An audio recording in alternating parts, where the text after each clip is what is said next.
사도행전 20장 13절부터 38절입니다. 춥고 또 바람 부는데 또 예배에 나오셔서 정말 대단하다 생각이 듭니다. 17절부터 읽도록 하겠습니다. 바울이 밀레도에서 사람을 에베소로 보내어 교회 장로들을 청하니 오매 그들에게 말하되 아시아에 들어온 첫날부터 지금까지 내가 항상 여러분 가운데서 어떻게 행하였는지를 여러분도 아는 바니 곧 모든 겸손과 눈물이며 유대인의 관계로 말미암아 당한 시험을 참고 주를 섬긴 것과 유익한 것은 무엇이든지 공중 앞에서나 각 집에서나 거리낌이 없이 여러분에게 전하여 가르치고 유대인과 헬라인들에게 하나님께 대한 회개와 우리 주 예수 그리스도께 대한 믿음을 증언한 것이라. 보라 이제 나는 성령에 매여 예루살렘으로 가는데 거기서 무슨 일을 당할는지 알지 못하노라. 오직 성령이 각 성에서 내게 증언하여 결박과 환난이 나를 기다린다 하시나 내가 달려갈 길과 주 예수께 받은 사명 곧 하나님의 은혜의 복음을 증언하는 일을 마치려 하면은 나의 생명조차 조금도 귀한 것으로 여기지 아니하노라. 보라 내가 여러분 중에 왕래하며 하나님의 나라를 전파하였으나 이제는 여러분이 다 내 얼굴을 다시 보지 못할 줄 아노라. 그러므로 오늘 여러분에게 증언하거니와 모든 사람의 피에 대하여 내가 깨끗하니 이는 내가 꺼리지 않고 하나님의 뜻을 다 여러분에게 전하였음이라. 여러분은 자기를 위하여 또는 온 양떼를 위하여 삼가라. 성령이 그들 가운데 여러분을 감독자로 삼고 하나님이 자기 피로 사신 교회를 보살피게 하셨느니라. 내가 떠난 후에 사나운 이리가 여러분에게 들어와서 그 양떼를 아끼지 아니하며 또한 여러분 중에서도 제자들을 끌어 자기를 따르게 하려고 어그러진 말을 하는 사람들이 일어날 줄을 내가 아노라. 그러므로 여러분이 일깨워 내가 3년이나 밤낮 쉬지 않고 눈물로 각 사람을 훈계하던 것을 기억하라. 지금 내가 여러분을 주와 및 그 은혜의 말씀에 부탁하노니 그 말씀이 여러분을 능히 든든히 세우사 거룩하게 하심을 입은 모든 자 가운데 기업이 있게 하시리라. 내가 아무의 은이나 금이나 의복을 탐하지 아니하였고 여러분이 아는 바와 같이 이 손으로 나와 내 동행들이 쓰는 것을 충당하여 범사에 여러분에게 모본을 보여준 바와 같이 수고하여 약한 사람들을 돕고 또 주 예수께서 친히 말씀하신 바 주는 것이 받는 것보다 복이 있다 하심을 기억하여야 할지니라. 이 말을 한 후 무릎을 꿇고 그 모든 사람들과 함께 기도하니 다 크게 울며 바울의 목을 안고 입을 맞추고 다시 그 얼굴을 보지 못하리라 한 말로 말미암아 더욱 근심하고 배에까지 그를 전송하니라. 아멘. 어제 말씀을 좀 간단히 설명드리면 사도 바울이 말씀을 전하는 가운데 유두고가 떨어져 죽는 일이 벌어졌습니다. 어찌 보면 사역의 최대 위기라 할 수 있겠습니다. 그러나 사도 바울은 전혀 당황하지 않았고 하나님의 도우심으로 유두고를 살리는 경험을 하게 됩니다.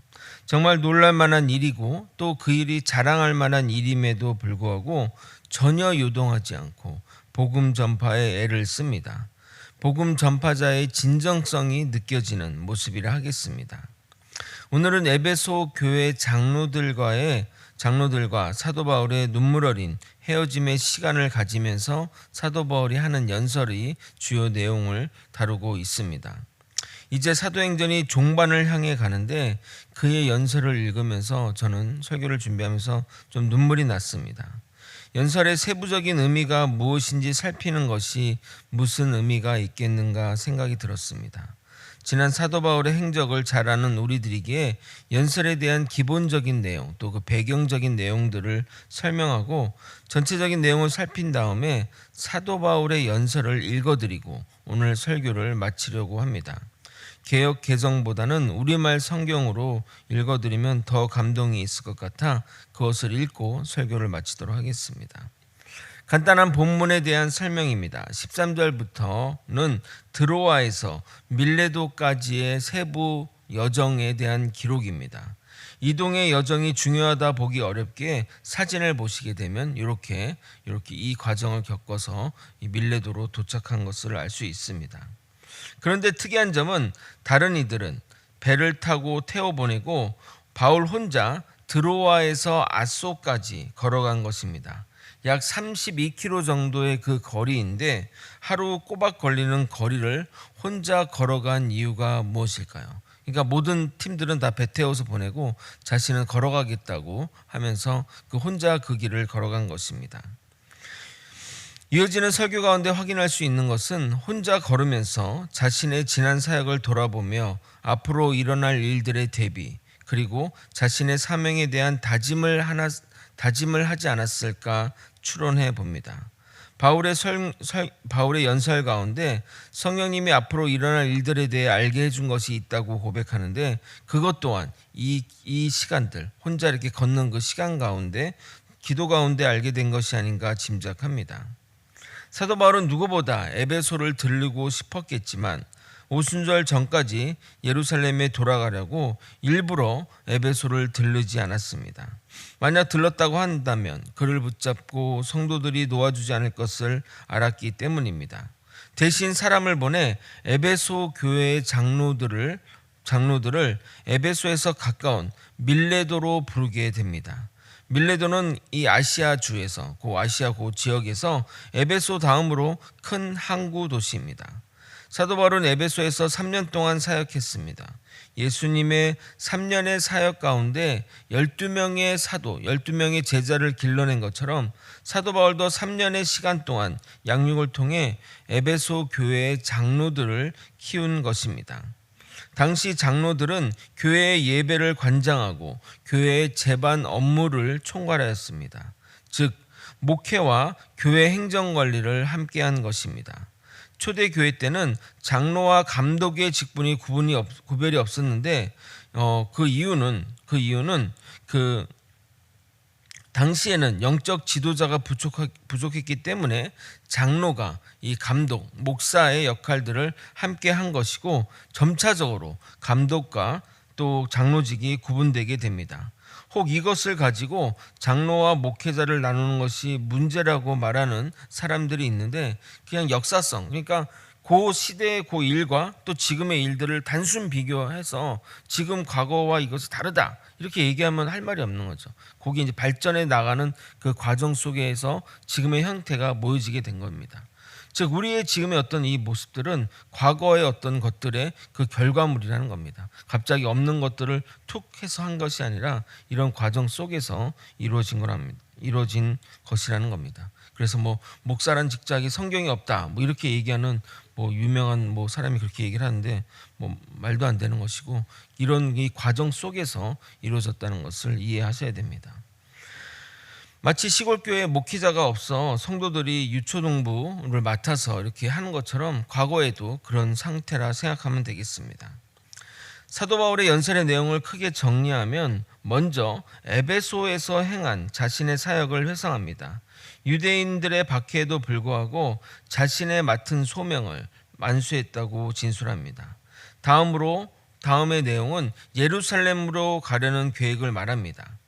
돌아가는 여정 가운데 많은 이들이 사도 바울이 예루살렘에게 도착하게 되면 위험할 것이다, 잡힐 것이다 라고 경고했습니다.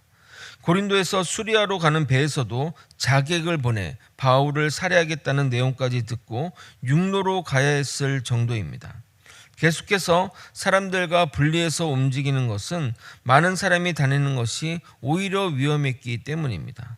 이 모든 것을 성령님이 알려주셨습니다. 예루살렘에 환난과 핍박이 기다리고 있지만 복음의 사명을 위해 그럼에도 불구하고 사도 바울은 가겠다고 밝힙니다. 그리고 향후 에베소 교회의 미래를 이야기합니다. 에베소 교회에 이단이 출현하여 배교의 길을 갈 것을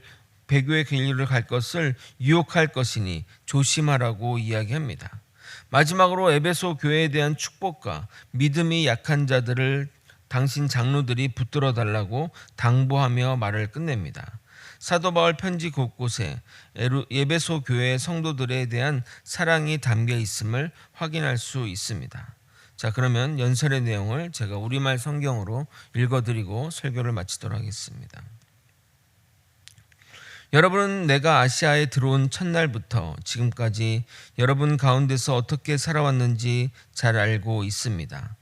유대인들의 음모로 여러 가지 시험을 당하면서도 나는 언제나 겸손과 눈물로 주님을 섬겨왔습니다. 그리고 여러분에게 도움이 되는 일이라면 나는 무엇이나 주저하지 않고 여러분에게 전했으며 또 대중 앞에서나 집집마다 다니면서 그것을 가르쳤고 유대인이나 그리스 사람이나 모두 회개하고 하나님께 돌아와 우리 주 예수님을 믿어야 한다고 증거했습니다. 지금 나는 성령님의 인도로 예루살렘으로 가는 길입니다만 거기서 무슨 일을 당하게 될지 모릅니다. 다만 내가 한 가지 아는 것은 어느 도시에서나 투옥과 고난이 나를 기다린다고 성령께서 말씀해 주신 것입니다. 그러나 내가 달려갈 길을 다 가고 주 예수님에게 받은 사명, 곧 하나님의 은혜에 관한 기쁜 소식을 증거하는 일을 완성하기 위해서는 나의 생명을 조금도 귀한 것으로 여기지 않습니다. 내가 지금까지 여러분 가운데 다니면서 하나님의 나라를 전파해 왔으나 이제 여러분이 다시는 내 얼굴을 보지 못할 것입니다.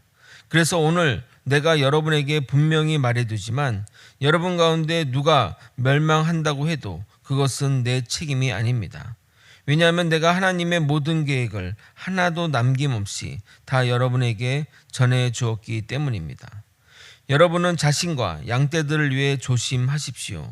성령님이 여러분을 그들 가운데서 감독자로 세우시고 하나님이 자기 피로 사신 교회를 보살피게 하셨습니다.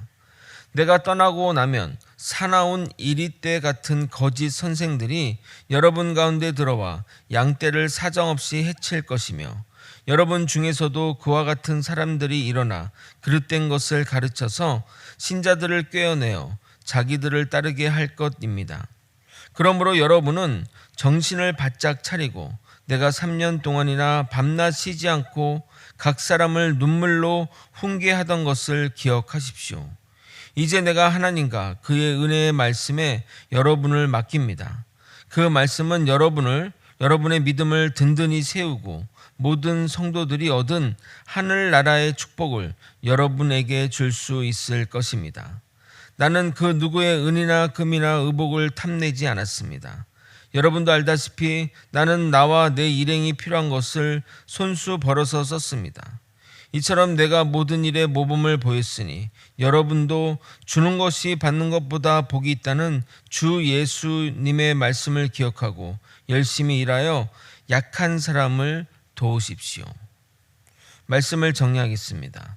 자신의 사역을 감당하며 그 일을 완성하기 위해 자기의 생명을 조금도 아끼지 않겠다는 사도 바울의 말이 귓가를 때립니다. 다시는 그들과 보지 못할 것을 알면서도 그리고 예루살렘에 가면 어떤 일이 벌어질지 알면서도 나아가는 사도 바울의 모습, 그가 걸어가는 길은 죽음이 기다리는 길임을 알고 걸어가시는 예수님의 모습이며 우리가 따라가야 할 길입니다. 내가 가려는 길이 꽃길이 아니라고 할지라도 내가 가는 길에 환난과 핍박이 있다 할지라도 주님이 가라 하면 나서는 저와 여러분이 되시길 예수님의 이름으로 소망합니다. 다 함께 기도하시겠습니다. 하나님 아버지, 어떤 환난과 시련이 닥친다 할지라도 주님이 맡기신 길, 사명의 길을 끝까지 가겠다는 사도 바울의 고백처럼 또 죽을 줄 아시면서 또 그 어떤 그 시련이 있는지 알면서도 그 길을 나아갔던 예수님처럼 우리 또한 주님을 바라보며 그렇게 나아가는 믿음의 사람들이 될 수 있도록 이끌어 주시옵소서. 아버지, 우리의 영광은 하늘나라에 있습니다. 하늘 영광 바라보며 나아가는 믿음의 사람들이 다 될 수 있도록 역사하여 주시옵소서. 사랑이 많으신 예수 그리스도 이름으로 기도드리옵나이다. 아멘. 주기도